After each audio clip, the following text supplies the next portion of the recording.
14 শাবানের রাত্রে এইভাবে মসজিদে ভিড় না করে যদি বেশ্যাখানায় কাটায় তারপরও ভালো আছে। এর চেয়ে যদি সারা রাত যদি সে বেশ্যাখানায় থাকে সেটাও ভালো, কারণ সে বলবে যে আমি অপরাধের মধ্যে ডুবে আছি, এই সারা রাতটা আমি অপরাধের মধ্যে থাকলাম, অপরাধ চর্চা করেছি। কিন্তু একটা অনিসলামী কাজ, একটা ইসলামের বিকল্প পথ, বিকল্প ধারা, সেটাকে যদি সে ইসলাম মনে করে তাহলে এটা ইসলামের জন্য কত ক্ষতিকর। এটা হলো জিনার চেয়েও খারাপ, সুদ ঘুষের চাইতো খারাপ। এই যে আজরে অথচ বেদাতি হুজুরদের এটা মাথায় ওঠে না। কি আসসালামু আলাইকুম রহমতুল্লাহি ওয়া বারাকাতুহু। আপনারা নামধারী আহলে হাদিসদের একজন জাহিল আকরামুজ্জামান বিন আব্দুস সালামের মুখ দ্বারা একটি জঘন্য ভাষা শ্রবণ করলেন। কত বেহায়া, নির্লজ্জ এবং জাহিল হলে একজন মানুষ একথা বলতে পারে যে আল্লাহর মসজিদে গিয়ে ইবাদত করা থেকে, শবে বারাতে মসজিদে গিয়ে ইবাদত করা থেকে বেশ্যাখানায় থাকা ভালো। আস্তাগফিরুল্লাহ, শতবার আস্তাগফিরুল্লাহ। কত বড় জাহিল! এই ধরনের জাহিলরাই ইসলামের মধ্যে বিবাদ সৃষ্টি করছে। এরা নিজেদেরকে বলে যে আমরা আহলে হাদিস, হাদিসের অনুসারী, হাদিস পালনকারী, হাদিস আমরা মানি। কিন্তু যদি গভীরভাবে আপনি লক্ষ্য করেন, এরা আহলে হাদিস নয়, বরং এরা হলো হাদিস চোর। এরা প্রকৃতপক্ষে নবী সাল্লাল্লাহু আলাইহি ওয়াসাল্লামের হাদিসের বিরুদ্ধে কাজ করে। যদি হাদিস অনুযায়ী এরা কাজ করত, কোনো দিন এইরকম বাক্য ব্যবহার করতো না যে মাআযাল্লাহি রাব্বিল আলামিন শবে বারাতে মসজিদে গিয়ে ইবাদত করার থেকে বেশ্যাখানায় থাকা ভালো। আস্তাগফিরুল্লাহ। যে শবে বারাতে ইবাদত করার নির্দেশ স্বয়ং রাসূল সাল্লাল্লাহু আলাইহি ওয়াসাল্লাম দিয়েছেন। এই হাদিসটি একাধিক মুহাদ্দিসগণ নিজ নিজ কিতাবে উল্লেখ করেছেন।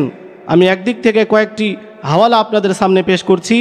এই হাদিসটি লিপিবদ্ধ রয়েছে ইবনে মাজা হাদিস নাম্বার 1451, শুআবুল ঈমান হাদিস নাম্বার 3542, মিশকাত শরীফ হাদিস নাম্বার 1308, জামিউস সগীর লিসসুয়ুতি হাদিস নাম্বার 1665, জামিউল আহাদিস হাদিস নাম্বার 2621, মিশকাতুল মাসাবি তৃতীয় খণ্ড পেজ নাম্বার 976, আত-তারগীব ওয়াত তারহিব দ্বিতীয় খণ্ড পেজ নাম্বার 397।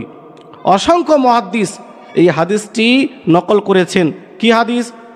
আন আলী ইবনে আবি তালিব রাদিয়াল্লাহু তাআলা আনহু قال قال رسول الله صلى الله عليه وسلم اذا كانت ليله النصف من شعبان فقوموا ليلها وصوموا نهارها। হযরত আলী রাদিয়াল্লাহু তাআলা আনহু থেকে বর্ণিত, তিনি বলেন যে রাসূলুল্লাহ সাল্লাল্লাহু আলাইহি ওয়াসাল্লাম বলেন, যখন মধ্য শাবান আসে অর্থাৎ শবে বারাত, তো সেই শবে বারাতে তোমরা রাত্রিবেলা নামাজ আদায় করবে, কিয়াম করবে এবং দিনের বেলা রোজা রাখবে।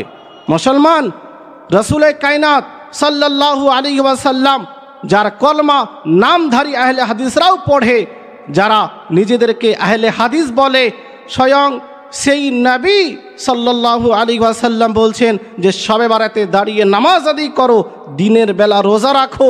তো নবী পাক সাল্লাল্লাহু আলাইহি ওয়াসাল্লাম নামাজ আদায় করার নির্দেশ দিচ্ছেন, অথচ এই নামধারী আহলে হাদিসরা হাদিসের বিরোধিতা করতে গিয়ে এই রাতে ইবাদত করতে শুধু নিষেধই করছে না, বরং কত খারাপ মন্তব্য করছে। মুসলমান, শুধু নবী সাল্লাল্লাহু আলাইহি ওয়াসাল্লামের হাদিসে প্রসঙ্গে নেই, বরং একাধিক মুহাদ্দিসগণ নিজের নিজের মত পেশ করেছেন। তৎসঙ্গে নামধারী আহলে হাদিসদের যারা বড় বড় শাইখ, যাদের অনুসরণ এরা করে, যাদের অনুসরণ করতে এরা হাদিস পর্যন্ত পরিত্যাগ করে, তাদের সেই গ্রহণযোগ্য বিশ্বাসযোগ্য মুহাদ্দিসগণ পর্যন্ত এর বিরোধিতা করেননি, বরং তারা এর অনুমতি দিয়েছেন। এ প্রসঙ্গে কয়েকটি দলিল আমি আপনাদের সামনে রাখছি। কথিত আহলে হাদিসদের বিখ্যাত মুহাদ্দিস জনাব আব্দুর রহমান মুবারকপুরি তুহফাতুল আহওয়াজি শারহে তিরমিজির মধ্যে বলেছেন যে হাদিহিল আহাদিসু কুল্লুহা তাদুল্লু আলা ইজামি খাতরি লাইলাতুন নিসফি মিন শাবান ওয়া জালালাতি শানিহা ওয়া কদরিহা ওয়া আন্নাহা লাইসাত কাল লায়ালিল উখর। অর্থাৎ উনি শবে বারাত সংক্রান্ত কিছু হাদিস উল্লেখ করার পরে বলেন, এ সমস্ত হাদিস 15ই শাবান তথা শবে বারাতের শ্রেষ্ঠত্ব, মহত্ব, মর্যাদা, সম্মান ও ফজিলত প্রমাণ করে। এবং এটাও জানা গেল যে এই রাতটি বাকি অন্যান্য রাতগুলির মতো নয়। সংগৃহীত মাহে শাবান কি শরঈ हैसियत, লেখক রফিউল্লাহ তাইমি। তিনি এই কথাটি নকল করেছেন নিজের কিতাবের মধ্যে। তো আহলে হাদিসদের বিখ্যাত মুহাদ্দিস আব্দুর রহমান মোবারকপুরি পর্যন্ত স্বীকার করছে যে এ প্রসঙ্গে গ্রহণযোগ্য হাদিস বর্ণিত হয়েছে, এমনকি এই রাতটি অন্যান্য রাতের মতো সাধারণ রাত নয়। শুধু তাই নয়, আর এক জায়গায় তিনি তোহফাতুল আহওয়াজি শরহে তিরমিজি হাদিস নম্বর 749-এর ব্যাখ্যায় লিখেছেন, ইলাম কাদ ওয়ারাদা ফি ফদিলাতি লাইলাতিন নিসফি মিন শাবান ঈদাতু আহাদিস মাজমুউহা ইয়াদুল্লু আলা আন্না লাহা আসলা। জেনে রাখো, নিশ্চয়ই শাবানের এই 15ই রাত এর ফজিলত একাধিক হাদিসে বর্ণিত হয়েছে। এ সমস্ত হাদিস দ্বারা বোঝা যায় যে তার বাস্তবতা বা হাকিকত রয়েছে। শবে বারাতের হাকিকত বাস্তবতা রয়েছে, এটা অন্যান্য রাতের মতো নয়। এরপরে আহলে হাদিসদের সবচেয়ে বড় মুহাদ্দিস ইবনে তাইমিয়া, তিনি পর্যন্ত বাধ্য হয়েছেন শবে বারাতে রাত জেগে ইবাদত করতে। এটাকে সমর্থন করেছেন যে শবে বারাতে আল্লাহর ইবাদত করা, নামাজ আদায় করা এটা বৈধ, ফজিলতের কাজ, ভালো কাজ, সওয়াবের কাজ। তিনি নিজের কিতাব ইক্তেজাউস সিরাতিল মুস্তাকিম দ্বিতীয় খণ্ড পেজ নাম্বার 136 এবং 37-এর মধ্যে লিখেছেন, ওয়াকাদ রুইয়া ফি ফদলিহা মিনাল আহাদিসিল মারফুআতি ওয়াল আসার মা ইয়াক্তাজি আন্নাহা লাইলাতুল মুফাদ্দালা ওয়া আন্না মিনাস সালফি মান কানা ইয়াখুসুহা বিসসালাতি ফিহা ওয়া সাওমু শাহরি শাবানা কাদ জাআত ফিহি আহাদিসু সহিহা। তিনি বলেন, শবে বারাতের ফজিলত সম্পর্কে বহু মারফু হাদিস এবং সাহাবাই কেরামের আসার অর্থাৎ হাদিস দ্বারা, হাদিসের মাধ্যমে বর্ণিত হয়েছে, যা দ্বারা প্রতীয়মান হয় যে নিশ্চয়ই শবে বারাত হলো একটি ফজিলতপূর্ণ রাত। যারা বিশেষভাবে সেই রাতে নামাজে মগ্ন হয় তারা সঠিক কাজ করে, কারণ শাবান মাসের রোজা সংক্রান্ত বহু সহিহ হাদিস বর্ণিত হয়েছে।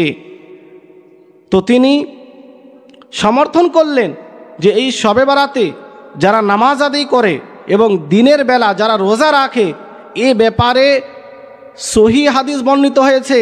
তিনি কাদ জাআত ফিহি আহাদিসু সহিহা শব্দটি ব্যবহার করেছেন, যে একাধিক সহিহ হাদিস বর্ণিত হয়েছে। তো তোমাদের বাপ আকরামুজ্জামান বিন আব্দুস সালামকে বলছি, তোমার বাপ ইবনে তাইমিয়া সেও স্বীকারোক্তি দিয়েছে, স্বীকার করেছে যে এই রাতে আল্লাহর ইবাদত করা জায়েজ, বৈধ। এ প্রসঙ্গে গ্রহণযোগ্য হাদিস বর্ণিত হয়েছে। মুসলমান, বলতে চাই যে আহলে হাদিসরা এক সময় ইংরেজদের দালালি করেছে, গোলামি করেছে, আর এখন বেধর্মীদের গোলামি করছে, দালালি করছে। যারা মুসলমানদের মধ্যে বিবাদ সৃষ্টি করতে চায়, ঝামেলা সৃষ্টি করতে চায়, তারা এই রকম জাহিল, মূর্খ, অজ্ঞ লোকদের ব্যবহার করে, যারা কোরআনের নামে, হাদিসের নামে মিথ্যাচার করে, ভুল কথাবার্তা বলে, মানুষের মধ্যে বিবাদ সৃষ্টি করার চেষ্টা করে। এই রকম জাহেল, মূর্খ শেখ থেকে সর্বদা সচেতন থাকবেন এবং এদের বক্তব্য, ওয়াজ থেকে সবসময় বিরত থাকবেন। আল্লাহ পাক তাদের থেকে আমাদের ঈমান ও আমলের হেফাজত করেন। আল্লাহুম্মা আমিন। আসসালামু আলাইকুম ওয়া রাহমাতুল্লাহ।